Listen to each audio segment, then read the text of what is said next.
দ্বিতীয় যে পাগড়ি গ্রহণ করবে মোহাম্মদ লুৎফুর রহমান,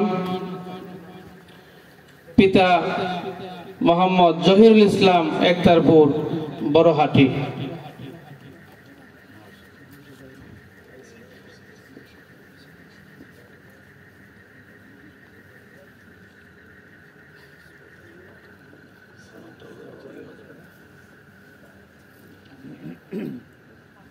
তৃতীয়ত যে পাগড়ি গ্রহণ করবে মোহাম্মদ আল আমিন, পিতা মোহাম্মদ মজনু মিয়া, গ্রাম একতারপুর নোয়াবাড়ি।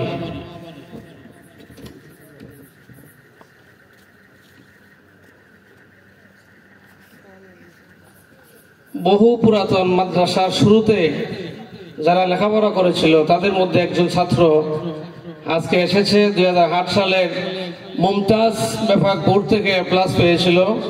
মোহাম্মদ হাবিবুর রহমান সনদ গ্রহণ করবে।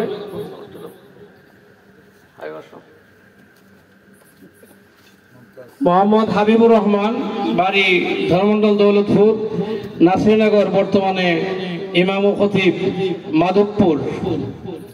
আলহামদুলিল্লাহ, অত্যন্ত মেধাবী ছাত্র। দ্বিতীয়ত সনদ গ্রহণ করবে মোহাম্মদ শফিকুল ইসলাম, একতারপুর মোল্লাবাড়ি, পিতা মোহাম্মদ আব্দুল করিম অন্তরালী সাহেব, বেফাক বোর্ড থেকে সনদপ্রাপ্ত। আলহামদুলিল্লাহ। হাবিবুর রহমান লজিং ছিল মোহাম্মদ মোহাব্বত আলী, পিতা মালেক শাহ সর্দার সাহেব। আলহামদুলিল্লাহ, এ পর্যায়ে পাগড়ি অনুষ্ঠান শেষ হয়েছে।